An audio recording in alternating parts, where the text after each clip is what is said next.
Right, so hello and welcome. This is going to be a conversation on pivoting full time from your own stable job, stable source of income to create a living that financially supports you and doesn't compromise your need for a stable income. So, how you can keep your stable income while you continue to nourish the projects and the body of work that bring forward your creative spark and you create a living in that wilderness even if you don't know how. So if you are in a stable job and you want to create that sustainable business model to hold your deepest work, this is a conversation for you. And if you are a creative and you're working in the wilderness doing your absolute beautiful magic and you want energetic ways to hold yourself without burning out, again, this is a conversation for you. So I'm gonna try to be as structured as I can, but I also have a lot of pregnancy hormones that make me a little bit fuzzy. So if that happens, just bear with me. This conversation needs to come out. It's been there for some time. All right, so I'm gonna be sharing my own journey, where I come from, the practices, and the exact framework and methodology that's personally helped me adopt a sustainable way of living. This conversation is two things. Part of it is about your own relationship with money and numbers and how you create for yourself a vision that takes you forward, but also how you create for yourself a business model that holds you and supports you as you create your own income, eventually your own business model, eventually your own business altogether. So it's gonna be between both. All right, let's begin. I'm gonna start with my own story and how this conversation came to life. I used to be a sucker for income stability through corporate jobs because that was part of my money story my whole life. I do not identify or never identified earlier as a risk taker. I always really needed that safety. At least back in the day, I defined it as safety to have a stable source of income each month. That's one. So I worked for 8 years building a career in really big firms and companies with a very rich corporate background, only to feel like it wasn't really mine, only to feel like it's coming from a place of fear. And it took me 8 years to make the pivot. And it's been now 2 years where I'm full-time building my own business online, diversifying my sources of income, and actually going beyond paying the bills, actually being able to breathe and feel truly, truly supported in these systems. And I want that feeling for every woman. So I'm gonna go through the story and how I think it really, really helps to divide this piece into two parts. There is the internal part, which is you, basically everything that you do in the process. And then there's the external part, which are the systems that hold you in the process. So internally, I had to start with the first part when I wanted to pivot, which was sitting down with my numbers and understanding what's the pattern. Okay, so let's take a step back here. Okay, when you are exiting a full-time job, if this is you, if this is why you're here, please know that this is an identity shift. All the life and the conversation and the universe that you've created for yourself is now shifting entirely, and you are suddenly in the unknown. And if you're a creative and you've been creating for your whole life, also know that you weren't wired to do this alone. And that's how I built my mastermind and my community, was that we can co-create together as women and get to really, unshame money conversation and feel supported. So know that wherever you are, this is an identity shift. Who you are is changing, and what you stand for and your beliefs are a huge piece of this. And this has been my personal story. So I'm gonna start with 2 years ago, what happened and how I came to conclude that this wasn't working out. I was 8 years into corporate jobs. I had a really convenient job. It was 10 minutes from my home. I had amazing work from home benefits. They made it very hard to leave. Amazing coworkers. Things were going, quote unquote, really well, even a stable pay and a really good pay for the work I'm putting in. And parallel to that, I have to say that my micro movements have been 4 years in the making, owning a yoga studio next to it, being a yoga teacher, trying different, projects here and there, stealing that kind of thunder from different ways, until I sat down with myself and felt like this isn't working. I am not putting all of my energy in one place, and I don't feel like this is for me. So the first thing I did, which was, I think, is the most important part when someone comes to me in a live and says, I really want to pivot, the first thing we do is that we say, well, we need to create a relationship with your numbers. Okay, and that's the first part. I'm gonna add here the process and the framework of what it means to look at your numbers. This is not where you know your paycheck, because I know that most people who have a stable job know their paycheck really well. It's the first thing they know. This is more of knowing, well, what are you calling in for your life?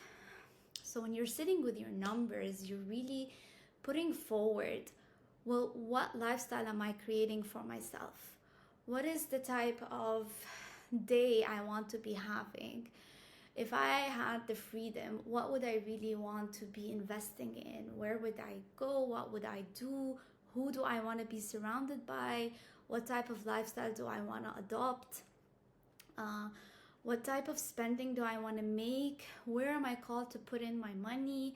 And how am I called to bring in a living? Like, what really feels so alive for me to create a living? Or what feels so alive for me, full stop? Because if it feels alive, then money comes as the second piece. And that's what I personally realized. So when I did this conversation, which I'm going to take you through my values, we're diving really personally here, up from that point, pivoting from full-time into pregnancy and maternity. When you do that part, it's both a spiritual practice and a very practical approach, because you're not just looking at numbers and being like, well, I spent this figure or I'm making this figure. It is more of like, well, how do I feel about it? What feelings emerge when I look at this? Am I in alignment with this? Which is what happened for me, that I sat down and then I brought in the paycheck. I brought in like the different forms of payment I was receiving from yoga and the money that I was making from my yoga studio. And I looked at it all together as a big picture. And I just wanted to see, what is it about all of this that fulfills me? I had, at that point, 3 sources of income: my stable job, the yoga studio net profit from classes from other teachers, and the net profit we were making on a monthly basis. And retreats were also part of this net profit. And then there was my own salary as a yoga teacher from dropping classes. I worked 4 different jobs. So at that point, there's a reason why I felt scattered, like I wasn't really pouring my all into one place. And when I sat down, so there was the income, and then there was my spending. And I noticed that my own patterns was that there is a cost that I was paying for being in a full, stable 9 to 5, where they call it like this dissatisfaction price, where you feel like you're not happy, and this is like the price you pay for your dissatisfaction. So I found that every trip that I made or every investment that I took just felt like it was very heavy, like I was just getting rid of the money altogether.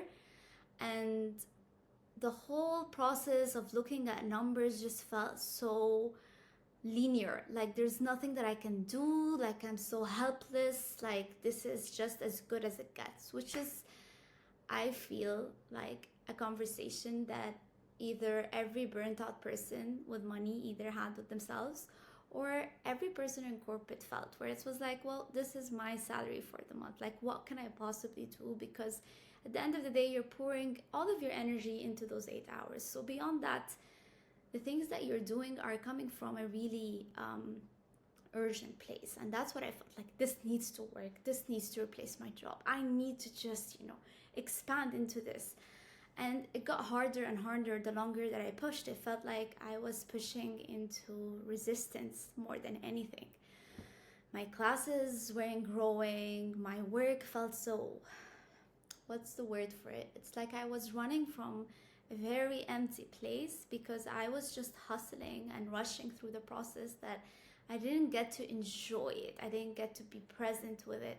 And on the outside, the studio was doing great, numbers were just coming in, it was profitable, but it wasn't fulfilling, I wasn't present with it. And the same thing with my job, which I think is unfair to all of these jobs, because I don't blame the job, like I don't blame the corporate job at this point.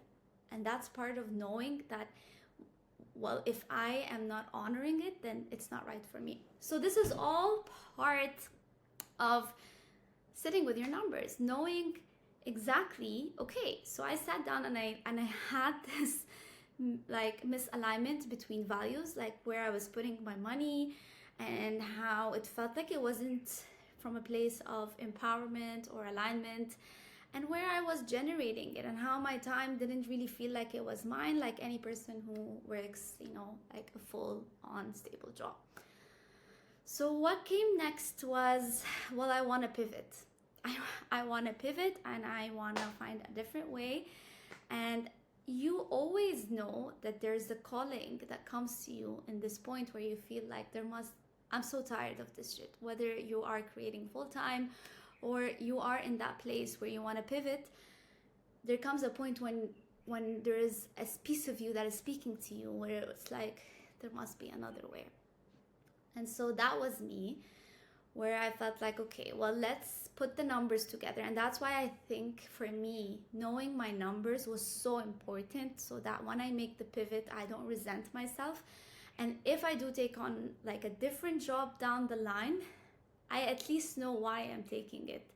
So I sat down with my numbers, I sat down with my partner, and we discussed expenses, and I looked at my lifestyle and what I want to be investing in for like the next year when I make the pivot. I did this in like the last 6 months I was about to leave. So obviously if you're listening to this, I hope you do this like way before that. But I just sat down and decided to like put forward a vision of what I want my lifestyle to be outside of corporate.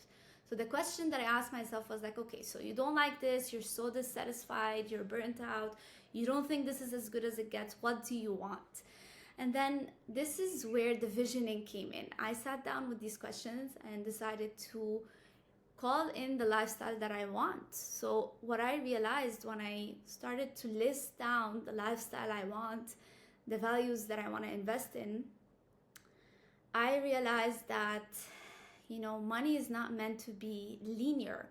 The first thing you feel when you come out of this job, if your income drops for a phase, that you're failing, or that your worth is influenced by how much you're making, or that title, or that part of you that suddenly became an identity, not just a piece of you or a symbol or a part of you. It became the whole entire universe of you, and it feels like death. So when I started to bring forward, well, what do I want? What kind of lifestyle do I want? What kind of investments do I want to make?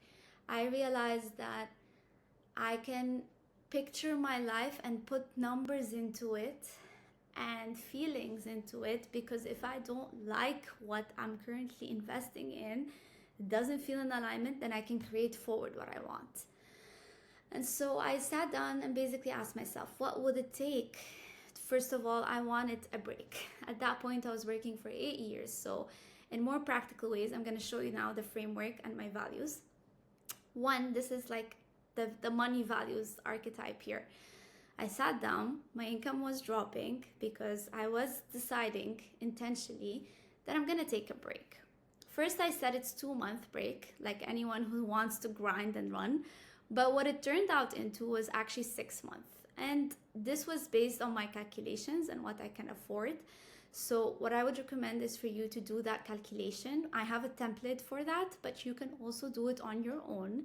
So sit down and list down the things that are so important to you that you are committed to, whether it's a loan payment, whether it's rentals, and the things that you really just want to get by.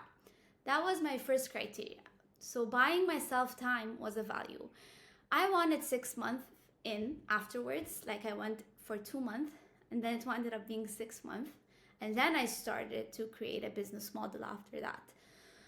So one is, well, know the value, know what values are important for you. Again, like rentals, basics, home stability, how you're gonna live, what are you gonna be called to invest in. Obviously, if you're a mom and you have kids and you're listening to this, well, kids are part of the criteria. Talk to your partner, divide the expenses, see how much you can allocate for that. If you have savings, or if the situation doesn't include savings, how are you gonna create space for it? Because I was more than fine to put in a few more weeks in a job that may not have been fulfilling, but to pay off some debt so I can eventually make that move. So, you know, it's like money is always like a game. You're trying to see how to make it work for you. And then buying myself off 6 months, I decided that I wanted to live a very different lifestyle. I wanted to take as much time as I can around nature. I wanted to minimalize things, which was so important for me, that I'm not giving in on things, but I'm minimalizing things. Why? Because my nervous system needed space and time.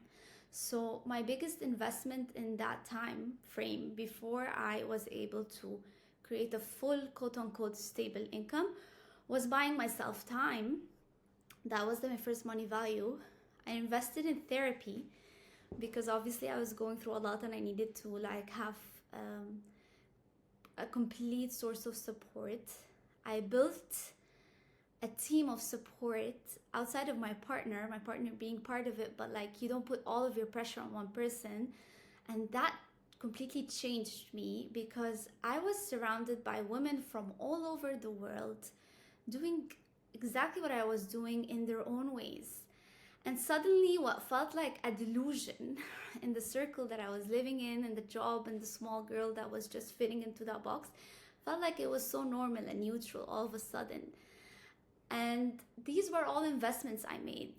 And I gave up other things. Like I gave up maybe like that annual budget for shopping or travel abroad, or I simplified everything.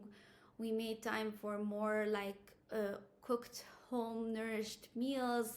Self-care came online for me because I was recovering from burnout, and I invested in getting a business mentor, which then helped me build my own business and then create a sustainable living, double my income, triple my income, and all of that.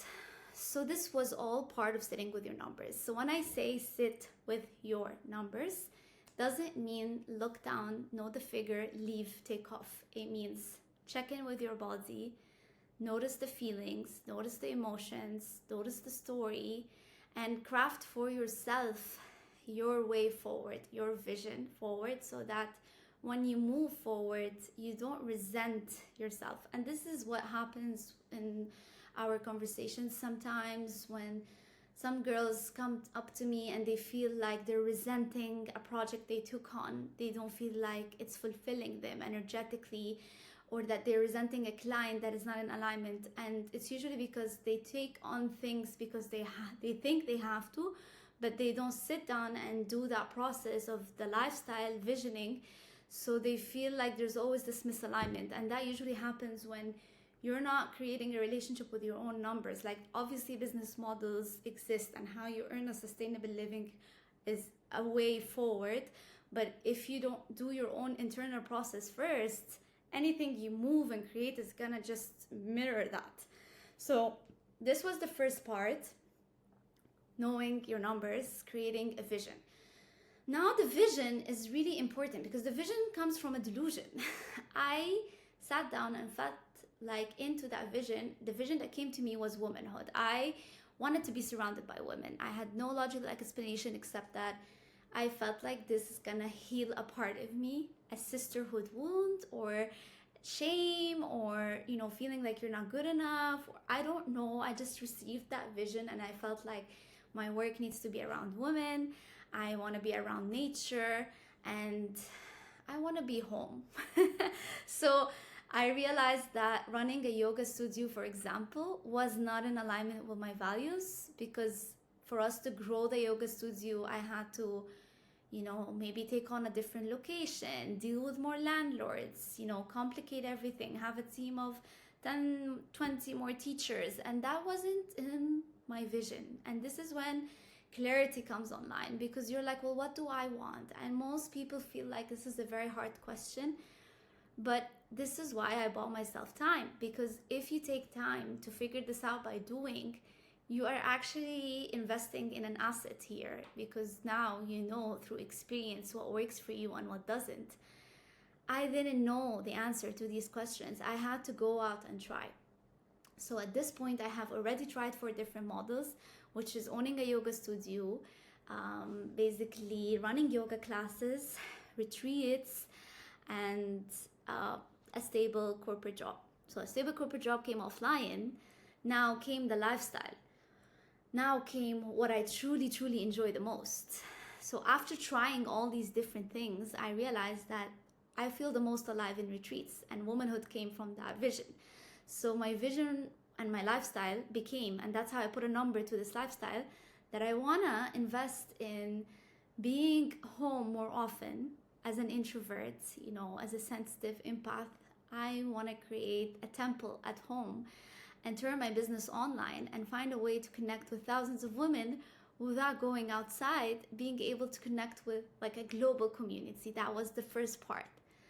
And the second part was, I also wanted retreats so much because they're the essence and they're how I started. And then the third part was, I knew that I was gonna be investing in my nervous system and my capacity, because I was preparing for motherhood. I knew that it's gonna come at some point, and I want to be present and I want to be supported. And again, having a stable income is one of the very basic means of support for me. So that was my 3 parts vision. And I want to say that a vision doesn't need to be complicated. It could be someone who just wants to, travel more often, do more work with other women, be by yourself, be very delusional. Now that I knew that, I put numbers to it and I started to calculate what will I give in, and I went really detailed. So this is what exactly that looks like in terms of numbers. I went into details. Well, what are my buckets of spending? What is my basic needs? What are the things that I can give up? What is my absolute non-negotiables? Like gifts, like all these things went into the equation. Like, what am I committed to? Is there rental that you're paying? Is there like a part of a payment plan, a car payment loan that you took on that you need to fulfill? You could still do it. You just need to look at the numbers and sit with the how. So putting the numbers in, putting the vision, now came the playing around and finding out. So I went into the wild, and after 6 months in, and I decided to, close my full-time yoga studio, which at the time everyone thought that was insane, because I was running it for 4 years. It was great. We had a really good community and I love it. I love it so much, but it wasn't my thing. It wasn't for me, and I didn't feel like this is what lights me up. So I closed down the yoga studio, and I also walked out of the job, and I looked at my yoga classes and felt like, nope, that is not what fulfills me. Yoga is how I live, but then now I bring it into my mastermind in a very different way. So this is so important, because I ended up creating something that is so personal to me, and it belongs to no one else. It's my own vision. If you're listening to this, do that. Do just that. Whatever it is that fulfills you, lights you up, take notes. So what I started doing from like 6 months in was taking notes. Now I know that retreats are a beautiful piece of my life, and obviously at the time I was running smaller retreats. They weren't bringing in income that pays the bills, Everyone knows retreats is a very tough, different business model. Yes, you can make it flourish, but you need to be very careful of at what cost, and again, the vision. So what I decided was that I'm gonna be doing more retreats, but I'm obviously not gonna fulfill the whole calendar with retreats because that's not sustainable to my lifestyle and what I want. Again, I want to be at home. Remember that vision? So I decided that I'm just gonna go out into the wild and see what lights me up and start to create from there. And at the time, I had already been enrolled in so many programs, and I knew that I wanted to create a program for women, and I wanted to combine yoga with overcoming burnout and money conversations.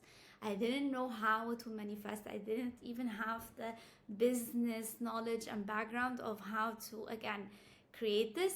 But after sitting down with my numbers and knowing exactly like how much time I can buy myself, because in the beginning, I didn't know even how much I'm going to charge, which is the next part. So one, if you're listening, to make sure you're here aligned with this process, one is sit down, look at your numbers, notice the story, the feelings, the emotions, know your values. Two is envision that lifestyle and put a number to it. So I had very clear awareness of my minimum needs lifestyle and what I want to bring forward. I wasn't planning to survive for the rest of my life. I was planning to take smaller movements until I move into a comfortable income stream. And it keeps growing with you. So have these numbers in hand. Your minimum needs, your comfortable, and your absolute desired lifestyle. 3 years in, you're not thinking of next month. 3 is go into the wild and start creating. This is the part we all freeze in. So I left yoga. I stopped identifying as a yoga teacher. I left studios entirely. And I just went in and created a conversation on overcoming burnout for women. And I made one offer exist, which was a free community conversation. And in this conversation, I felt the most alive. I remember I had like a free online workshop where I'm like, hey, we're going to be talking about overcoming burnout. If you're going through a place where you feel like your life doesn't align with you and you're just running on very thin ice, this is for you. Literally, that's all I did. And we had the conversation, and I closed down my laptop afterwards, and I knew that this is it. This is what I'm willing to really put all my energy into, buy time for, and figure out how to make sustainable. I don't know how. I don't know if it's a one-to-one, if it's a group, but I knew that this is it. So go into the wild and make something exist. It doesn't need to be paid. In the beginning, if the work you're doing isn't fulfilling you beyond the income, it's a very expensive price to pay. You have to be willing to do this regardless of the net income and result in the beginning. Eventually, you can turn it into a sustainable income through many tools, many modalities, but that's my first equation. And I know that it's an expensive price that no one wants to pay these days, but the end result was a really, really deep body of work, which has become alive now. A separate business, my own mastermind. I'm the first in my own home country to create it, and it's quite rich with resources because it marinated very slowly, and eventually it is built to last for the next few years to come. So take your time, make something exist. So 1, know your numbers. 2, sit with the feelings, envision your lifestyle. 3, have a number for the lifestyle you want to create. That's your internal work. Now your external work, your work in the wild is go out into the wild and see what brings you alive, and take notes of the moments when you feel like something is happening but you don't know how this will ever work out. That's 4. 5, now this is the 5th piece, and once you made it exist, you can now start to put a framework into it, and it's not that hard. This is where the word business model comes in. I like to refer to it as an ecosystem. So you think of your body and yourself being supported by the entirety of an ecosystem, right? In the sea, when we go to do snorkeling and we connect with, the ecology, we start to see how it all connects with one another. So once you move past the making things exist, and now you know exactly what lights you up, but you want to make it more sustainable, you want to look at the whole entirety of that ecosystem and see how is it holding you, how is it supporting you. And that's the major framework inside of a life, where we dive deeper into that ecosystem. How are the fishies feeding off one another? What's the process like? How is it sustainable? And when is it not sustainable? So if you are basing all of your resources and the way that you're fueling yourself, because money is essentially fuel, of one thing only, of course you're gonna burn out. So 5 is the framework. Now that you made something exist, you know what lights you up, you know you love it, build that ecosystem for it. So how does one build an ecosystem? Is to basically just create first a master offering and create it at a price that feels very easy, which is what I went through. I personally looked at my numbers. I knew that the prices that I was offering in the first 6 months, I like to give myself 3 to 6 months, we're not gonna pay the bills eventually, but they helped pay time. So I just went in and I had my first 5 clients at a ridiculously low rate. I offered sliding scale. I offered, very affordable options. Why? Because I was testing out my theories. I was testing out my framework. I was testing out the wilderness. Do I like it? What type of work do I want to create? Am I good at this? Is this making sense? Is this framework landing? And so on and so forth. So yeah, of course, we all have the phase when we have the starting price for the very first few clients. After the 3rd or the 4th or the 5th client, I decided, okay, well, I took on there was the free offering, which was a conversation on overcoming burnout. Then there was a course, and then I started taking one-to-ones. And I started collecting information. So after making things exist and having those, different polarities, I came up with the insight that I want to be a coach. I definitely am good at this. I receive good feedback, and this is what I'm called into. This is what really, I closed the conversation. I'm like, yeah, I love this. I want to do this. So after making it exist, testing it out, and having actual evidence at very low rates. So don't put money as a form of pressure. Yes, you need to know your numbers. Yes, you need to support yourself financially of this. This is what this whole recording is about. But don't put pressure. It's still okay for it to take its time. After this process went through, I moved into raising my rates. All right? And because I had very small capacity and confidence in the beginning, I didn't start with high rates. That's my process. I compare versus my money story. I know other women who had the capacity to charge really good rates and make this process so much easier from the start. Good for you if you have that capacity. Know that story, know your capacity, and know how you want to play with that ecosystem. I was so proud that I took my time in raising my rates, because then it didn't come from a place of scarcity. I didn't feel like the girls or anyone would say no, then this means that something is wrong with me, just means that we're not in alignment, or the ecosystem in this specific piece doesn't meet them. So having an ecosystem means, in this vision I'm sharing here, that you're gonna have more than one product. So if someone can't afford one, or they don't choose to afford it, because I believe that you can always make room for something. That's how I make room for things.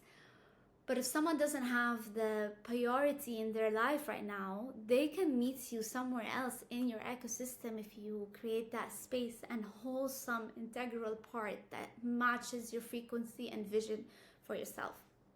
So I started to raise my rates and maintain free things on the side because I like to be generous with my ecosystem, and I wasn't a mom at the time, so I had a lot of time to invest in free. I did a lot of free things and I had so much fun with it. And then 5, after making it exist, we move into 6, which is raising your rates. I started to raise my rates 10%, 20%, and still, like, you can tell that my expenses are here and my income is still here. So there's a gap. And I want to say that just because I loved every part of it and it's incredibly changed me, and the conversations and the woman that I wound up with and alive are now like best friends all together, a village that I'm so proud of. But of course it was hard, and that's why I say this is a different kind of hard. So after making something exist, raising your rates at step 6 at that point, if I'm keeping track, then I started to look at the whole entirety of my business model, and I matched the prices, which is your growth stage, where I matched my ecosystem and my income plan with my costs and with my not my survival needs, back to the vision, the number you have on your vision. It's not my survival needs because that's not what you want to track, but to my comfortable, the sustainable, the one that I want to keep for the next 2 years. Especially now as a mom, having limited time to work, that was like a very important step of mine. And eventually more comfortable, and like putting in the number for the next 3 years to come. That's what you want to build your ecosystem for. So start small. Again, I started with free things, made things exist at ridiculously low prices. As long as you're getting to know what makes you thrive, it doesn't matter. And eventually now I want to say that I'm preparing for a 6-month maternity break, still being able to pay myself throughout these 6 months, which every creative fears the most. How are you going to be able to pay yourself when you're not actively working? And there is a way to build the model and to build the means of support, and that's what we do inside of Alive. We plan your whole year based on your cycle, basically, based on where you are in the cycles of creation. And as a mother, I'm not gonna be, creating, I'm gonna be fulfilling, and I'm going to be more present with what I'm delivering, maintaining, finishing, but I will never be able to hold that creative energy that I have now and had in my previous 2 years of business. So being able to prepare for that is so important. And I'm sorry that if you're hearing this as a mom, you never felt that support. That was my biggest fear, that all the work that I did in the very first 2 years of my business were preparing for what's coming, because I was burnt out doing so much and not holding myself in the process. Imagine now carrying a baby, and I didn't want to maintain that burnout. And I have this conversation with women all the time, because we are at an age where we feel like ambition comes at the price of your own cycle and your own womanhood. We even start to lose that part of ourselves that feels, like she wants to dress up and just flow and just be, especially in our culture here in Egypt. It's kind of like we abandon that part of womanhood because we want to be taken seriously. We want those stiff pants. We want that. Don't undermine me at the job, because it's the worst feeling in the world. So if you're a mom and you're a woman and you're hearing this, or if you're even just thinking about your life altogether and feel like it's a misalignment, don't give in. You have this discomfort because it is moving you.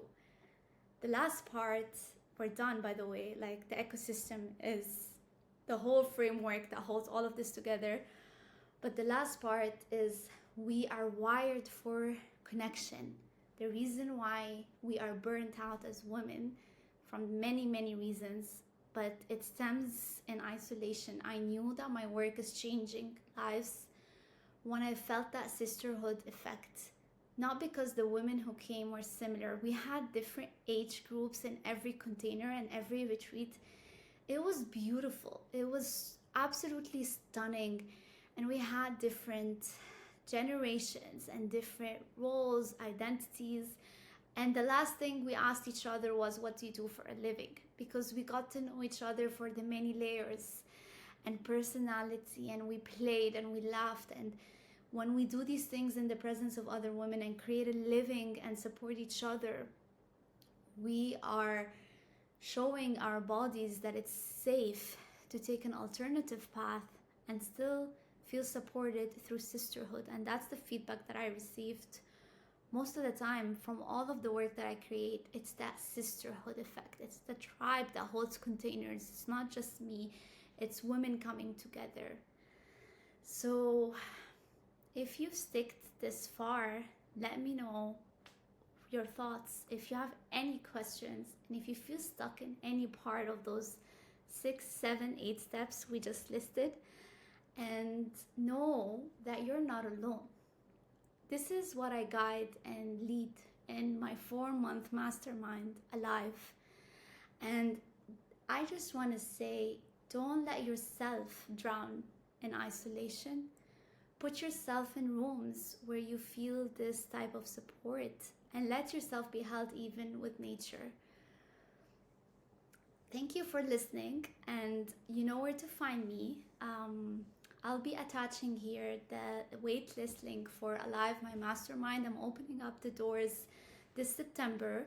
So there is the self-study modules, and there is a very special somatic home body library. I call it home body because it's coming home into your body first and foremost to create a living that is in alignment with your own truth.